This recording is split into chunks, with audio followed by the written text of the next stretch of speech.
3 years ago to this very day that Breckenridge and Lee staged what was called the greatest high school game ever played. It featured incredible individual performances by Lee's Linus Bear, who scored 37 points, and Breckenridge's Warren McVeigh, who scored 38 in a losing cause. Today at Alamo Stadium, #1 ranked Holmes and #2 ranked Judson meet in a showdown that someday may be compared to that past November Classic. Even though Judson coach D.W. Rutledge doesn't have a Warren McVeigh, he does have two of the best running backs in the city. Senior Chris Samuels leads the Judson rushing attack with over 1,500 yards rushing and 22 touchdowns. If the Huskies key on Samuels, look for fullback Eric Jones to get the call.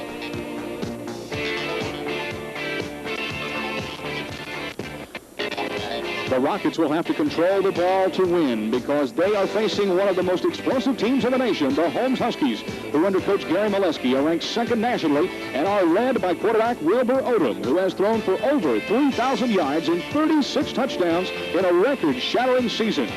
Two receivers like number 87, Johnny Walker.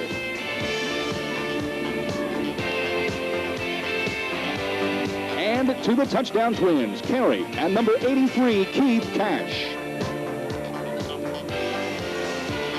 It's Holmes versus Judson coming up next. Live from Alamo Stadium, the Sports Channel presents High School Football 1986. Today, it's the top two in Texas. #1 ranked Holmes against #2 Judson. Hello, everybody. Welcome to Alamo Stadium. My name is John Rook. I have the pleasure of calling you play-by-play this afternoon alongside MacArthur head coach John Osborne. And we are here to witness, perhaps, as we've already said, one game that could be remembered for quite a while here in San Antonio. Holmes against Judson. And we couldn't ask for better surroundings this afternoon. Gorgeous weather and a packed house, Coach. John, I tell you, this crowd right now is just electrifying. This is what high school athletics is all about. And, you know, they just got here so early in the morning trying to set up, getting into the stadium and everything, and it's just a tremendous atmosphere. Well, right off the bat, we're not going to bore you with a whole lot of statistics and things, but there are a couple of key matchups that we'd like to point out, and of course we'll be bringing it back up throughout the course of this ball game. You know both of these teams very well. One of the things that we have to look for this afternoon is whether the Judson defense can put enough pressure on the Holmes quarterback, Wilbur Odom. John, I definitely think that's going to be a key. Of course, you're going to have to disguise those defenses, and Wilbur Odom will check off and pick them apart. So it's going to be a very interesting facet facing one another in the ball game. Of course, the Holmes defense, or the Judson defense, is also a little bit suspect in the secondary. That's something else we'll have to watch out for as well. On the other hand, Holmes defense perhaps not one of the strongest parts of their overall team scheme this season. And Judson's got a powerful running attack. Well, they really do. You know, we haven't heard a lot about Holmes defense, but I'm sure to get to the level that they have, 11-0 right now, they've got a great defense, but they've got to face two excellent running backs, and Eric Jones and Samuels. If they don't face those two kids, and really, you know, they just can't give them an opening because either one of them is capable of going all the way at any one point. We've got a lot to talk about, and we've got a dandy afternoon shaping up here at Alamo Stadium. We'll be right back to talk about the starting lineups, and we'll kick this off right after you look at these messages.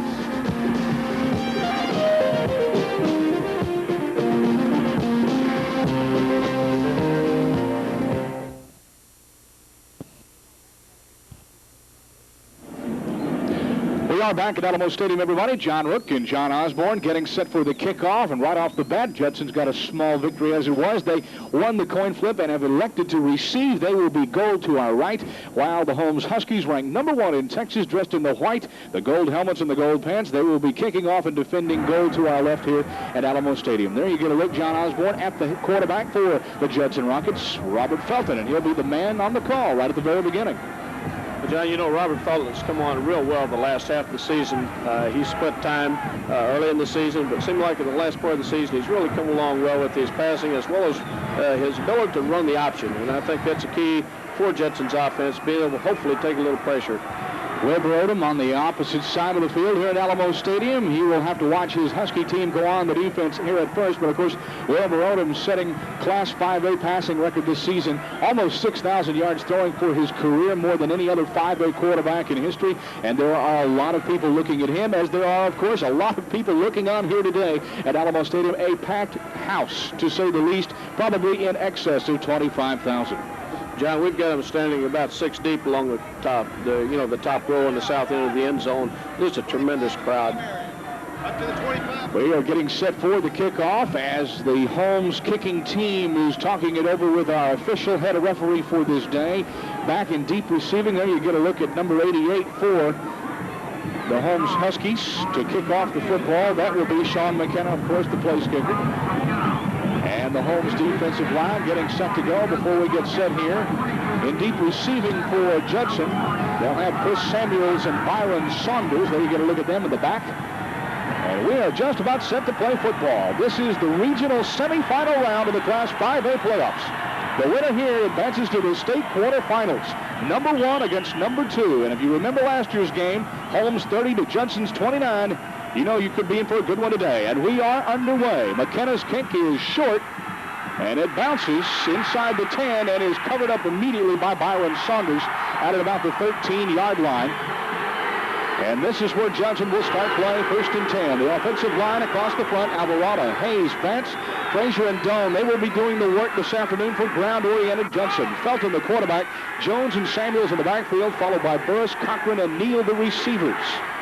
And right away is one of the keys we talked about, Coach Osborne, is whether or not Judson can control this football. They need to keep the ball out of the Holmes offense hands.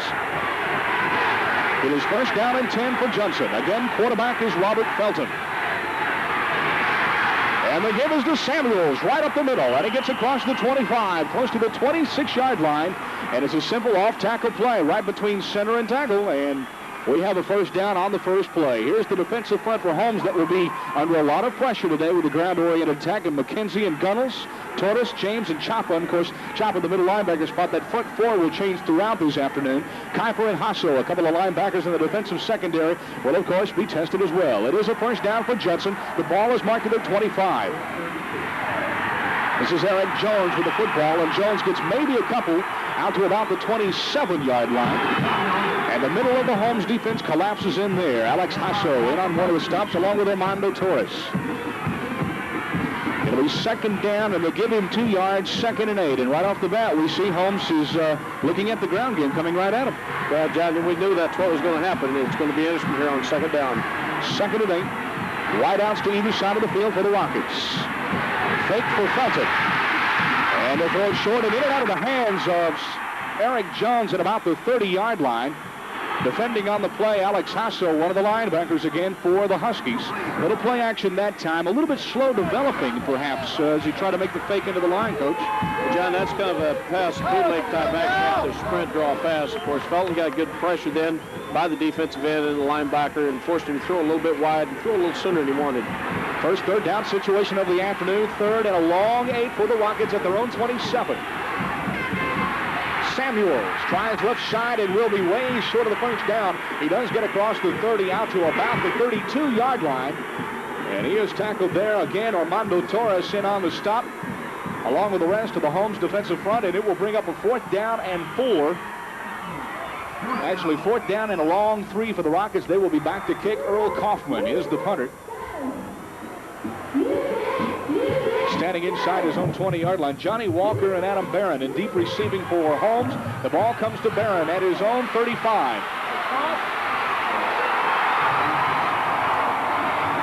On the play, actually getting the football was Lunas Gunnels instead of Adam Barron. It was 85 instead of 25 with the football. Knocked out of bounds in the vicinity of the 30-yard line. And it'll be 1st down and 10 for the Huskies as we get their first look at their offense for this afternoon.